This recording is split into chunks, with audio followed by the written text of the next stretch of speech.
On today's episode of Driven Too Far, we've got co-creator Mark Murrell with the Best Fleets to Drive For program, and he's going to help us take a deep dive in to see how this program has influenced drivers over the years. Hello, I'm Andrew Winkler, and this is Driven Too Far, the truth about trucking, a podcast that helps over-the-road truck drivers balance career and family.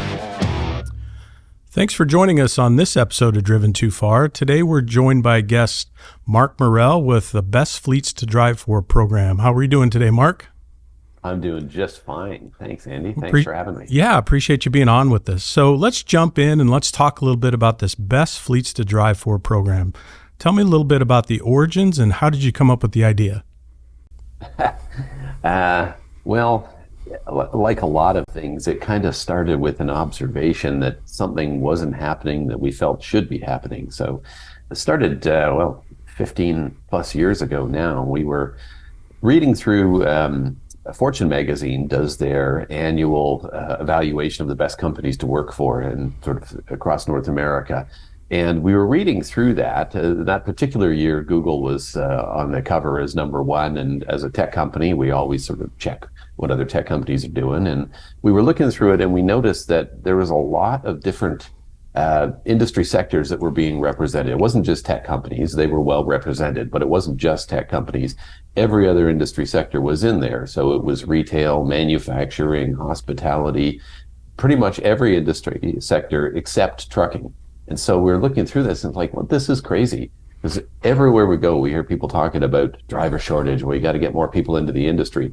But you never see trucking participating in these kind of best employer programs that help draw people to the industry. And that seemed to be a real gap. So we looked at other years and it was the same thing. And then you start looking at regional best employer programs, and trucking wasn't really participating in that. So we saw there was this real disconnect between the industry that was saying, hey, please come to this industry. We need to get more people into the industry, but also not participating in one of the best ways to get people to look at an industry. So we thought, well, that's kind of weird, but if they're not going to participate in these existing programs, maybe we should create a program of our own. Maybe we should create a dedicated program that recognizes the best trucking companies for people to work for. And that way we can not just recognize sort of the generic workplace traits that make something a good place to be, but also look at some trucking specific things and get more into the industry specific nuances. So that was what prompted us to start putting together the idea for a program. And originally it was just going to be kind of a survey and kind of data collection and looking at what people are doing and what's working. And then from there, it sort of morphed into this idea of an annual kind of survey and contest where we recognize the winners and have some celebration of the people that are doing some really good things. We started out by approaching magazines. I mean, all of the other best employer programs are done with magazines, so it just seemed logical for us as a place to start. And then none of them were really interested. I think they were all sort of nervous about losing advertisers or something. And us not really having a great sense of timing, we were doing all of this just as the Great Recession was starting. So everybody was nervous about everything about the economy. And here we are saying, hey, let's recognize the good employers and maybe cost you some advertisers. And yeah, they weren't having any part of that. So that's when we came to the Truckload Carriers Association. And at the time, the TCA's focus was really heavily on education, public image, and networking, and Best Fleets, or the idea for a best employer program, was a perfect fit. So we launched the program with them in the summer of 2008 and recognized our first kind of class of winners in 2009 and have been doing it ever since. And I got involved in it, I think 2012 was the first time I'd heard about it. Sometime in 2011, I heard about it. So I've been involved with it a long time. I've said it before. I think this is one of the greatest platforms out there in our industry, and it's so worthwhile for carriers to get involved and drivers alike to pay attention to it. How long did it take you to develop that very first year, and maybe how has the program evolved from 2009 to current year? Yeah, that's a good question. It was a few months of kind of planning and putting some pieces together. And our core business is education, so the human resource side of it isn't that far away from what we normally do. Training and HR are often working hand in hand. So we had a really good sense of sort of the HR issues that we wanted to evaluate, and we did bring in some HR consultants and some industry people as well to kind of get a bunch of ideas together and collaborate on the initial version of it. And then we also knew that we wanted to not just evaluate what fleets tell us they're doing. We wanted to get drivers involved as well. So one of the things that we've done differently from other evaluation programs is that we always evaluate both the effort that the company is making and the response from the employees, in this case, the drivers. So there are a lot of other best employer programs that really focus primarily on employee satisfaction. So in some cases, it's just a survey of employees. And in some cases, it's just a submission from the company of the efforts that they're making. But we always wanted to have both, because we thought that the key was going to be companies that are making an effort to move the industry forward, to try some new things and explore things that maybe haven't been done in the past. And at the same time, needs to have good feedback from drivers. Those companies need to be making an effort, but that effort needs to be recognized by the drivers. So from the beginning, we always had those major elements. And we also knew that we wanted to incorporate things like their turnover numbers. You know, if you're doing the right things and people are happy with those, turnover should reflect that. And safety as well. I mean, you can't have a great workplace. It's inherently unsafe to be in. So we did want to factor all of those in. So those things haven't really changed.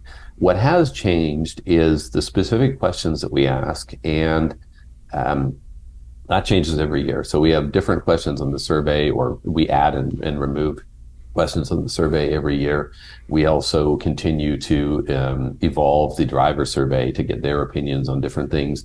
And we are continuing to refine the ways that we calculate retention, driver retention, calculate safety scores.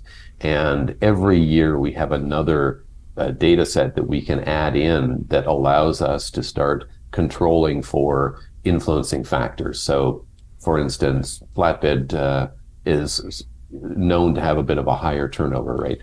People that are out for longer, companies that keep drivers out for a little bit longer, typically have some challenges on turnover as well. So we control for all of those different influencing factors. And every year that gets a little bit more robust as we have more data to add into that mix. But the core of the program has really stayed the same since its launch. And I think the gold there is when you were talking about how you validate the drivers on the backside of it. But for people that maybe aren't super familiar with the program, can you kind of walk us through the steps of the program and how a company gets involved in that? Sure. Yeah, it starts with a nomination from a driver, and that's one other thing that has been there since the very first year. Is we believe that it needs to start with a driver or owner-operator working with the company stepping up and saying, I think this is a great place to be. Doesn't take a lot, only needs one to get started, but we think that's an important part, because if you're providing a good workplace, you're going to have at least one person who will step up and say, hey, these guys are great to work with. And it's not that high of a bar, but it's at least a starting point. And then from there, companies go through the questionnaire process, or the corporate evaluation that starts with a questionnaire. And it's a lengthy questionnaire. It's always been lengthy, and it gets longer every year. It's around 100 questions that companies have to answer, really explaining what they do in pretty much every facet of the business that relates to drivers. So it's HR, compensation, benefits, professional development, operational strategy, performance management, everything that touches a driver we ask about. And it's direct and indirect things as well. So we look at how companies manage their business beyond the drivers, how they're evaluating their dispatchers, how they're evaluating their recruiters, how they grow their management team, anything that involves drivers we're asking about. And after they submit all of that, then we go through an interview. And the interview is a really nice companion piece to the questionnaire because there are a lot of things that companies do that they sort of gloss over. And we can pull out through that interview that there may be something happening there that they're not even really aware of. A lot of times people are doing really nice things and they've just always done it that way. So it doesn't occur to them to talk about it. So through the interview, we're able to pull more of that out and discuss some of the things that are happening. Occasionally there's things there people are kind of glossing over it in the questionnaire, or there may be overselling it in the questionnaire, and we can get some of those details. But it really creates a good picture of what's happening in the company. That combination of the questionnaire and the interview, we really have a good sense of what the company is doing and who they are as a business. Then the next part of that is a driver survey, and that's the part where we put a survey out to the drivers. A portion of the driving force needs to answer that. It's different depending on the size of the company. So smaller fleets, we need a higher percentage to get meaningful numbers. But it gives us a chance to see what the drivers have to say about what's happening in that company, and allows us to sort of cross-reference with what the company is telling us. So that lets us see what's happening with the drivers, how happy they are, what they'd like to see changed. Is the company really doing what it says it's doing, that kind of thing. And the final part of it is an assessment of the company's retention scores, how successfully they're keeping their workforce, and what their safety performance looks like. And by putting all of those together, we can get a good picture of the efforts that the company is making, how happy drivers are with those efforts, and the results that the company is seeing. And all of those together give us the final scores that identify the top 20 best fleets to drive for each year. I can attest to the survey part of it, where the company takes the questionnaire. It is grueling the first year you do it, because you spend so much time actually doing a lot of research. You go through the questionnaire, and there may be things in there from finance or from HR or just numbers you don't have off the top of your head. So you've got to go research it. But the great thing from the company's perspective is that as you continue to be involved in the program year after year, your format allows you to save or use last year's answers again, and that's a big time saver. So really, once you get in it for the first year, then it's about just going back in and kind of tweaking your answers, adding any programs that you've done over the last year, or maybe taking away some that you've stopped doing and stuff. But that certainly makes it more painless. But But we worked to make it painful again. Yeah. Well, you got to push forward. Yes. Yeah, there's always things added that make it a little bit painful. Yeah, it's not an easy process to go through. You do need to involve everybody in the company, because every department needs to contribute to it.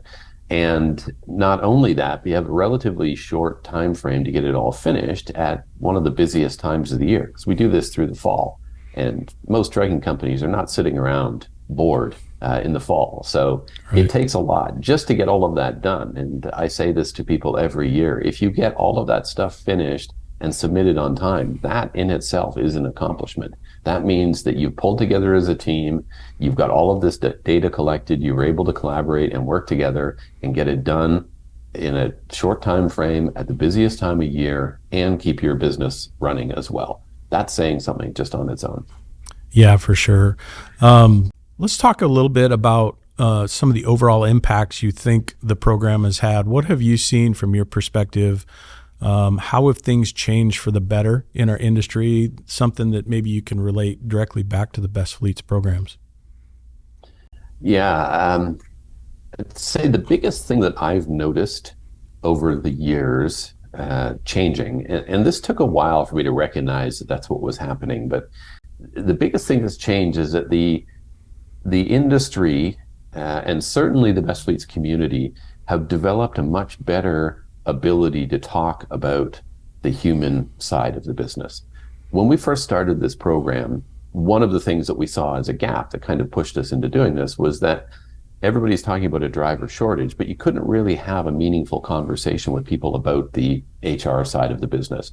They'll talk about equipment all day. Then you talk about load planning and how to price a shipment and all of that endlessly. But you start talking about the people side of it, start talking about the drivers, people really didn't know how to talk about it. So it's like the industry didn't have the language to really describe what they were doing or talk about their culture, workplace culture, and things like that. So everybody would talk about it the same way.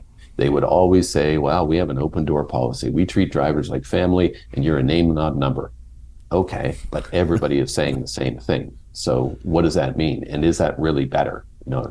And what we've noticed over the years, as we have gone through this process and share the results every year, and we talk about it and we produce the results book, the industry is developing a much better language for discussing what it actually does, and the ability to talk about what they're doing to create their workplace culture beyond those kind of simplistic starting points.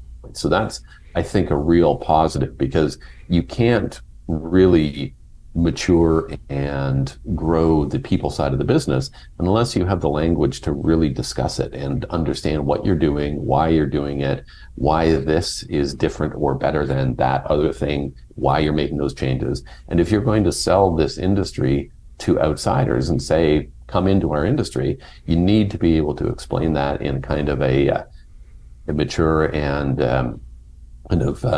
I don't want to say complex, but an advanced sort of detailed way. And that's one of the things that really has changed. We get a lot less of we're a great workplace because we have an open door policy. We don't hear that very much anymore. People can explain what they are doing to build their culture, how they communicate with their team members, what they're doing to make people feel like they're part of the organization. And that's really been nice to see. You and I had had a recent conversation, and I shared kind of my journey through the Best Fleets program and where I started. And I've been able to take two separate companies to the top 20 and also overall winners in my career. So that's been a fantastic thing. But you talk about the open door policy, everybody says it. Do they really mean it? Yeah, I'm not so sure.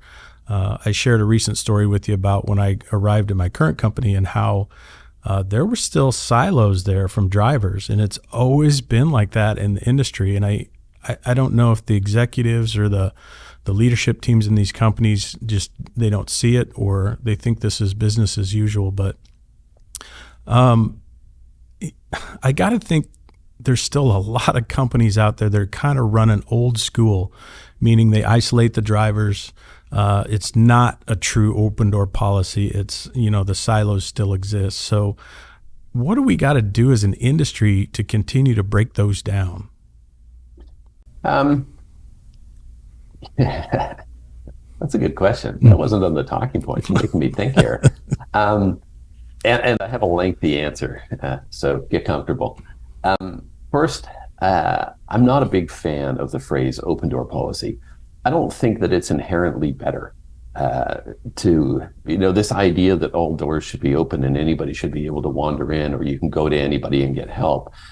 If I'm a driver and I need to go into the GM's office to get help on something, that's a problem. That means that there's 2 or 3 levels in between that aren't really doing what they're supposed to be doing. That's the issue to fix. The person who is the direct manager of that driver should be addressing those issues. I shouldn't need to be relying on the fact that I can chase down the president on his cell phone on weekends to get a problem solved. So at the same time, I kind of know people are saying, okay, we should have an open door really means we should be flexible in communication. We should be building a collaborative team and all of that kind of stuff. And that absolutely is right. But there's a lot of different ways to do that. If you look at the job of a driver is inherently to be disconnected from the company. You're out on the road all the time. Even people that are doing local work, they come pick up their truck and then they're gone all day. Well, that's very different from a lot of other jobs. So what is the company doing to make people feel like they're part of that team? And now there are tons of ways to do that with virtual meetings and group discussion boards and chat and all of this other stuff where you can keep people connected, mobile apps and all of these things. So there are lots of ways to build those kind of communication programs, and a lot of these management platforms are based on collaboration. So you've got EOS, and I know you guys follow, but there's also 40X and these other things that really focus on getting people working in sort of cross-department teams, and that really helps a lot. And when people have those kind of things implemented, they start to see that there are a lot of places where they need to be making changes, where there's kind of, like you say, business, old school type business that's happening that really is creating barriers that don't need to exist.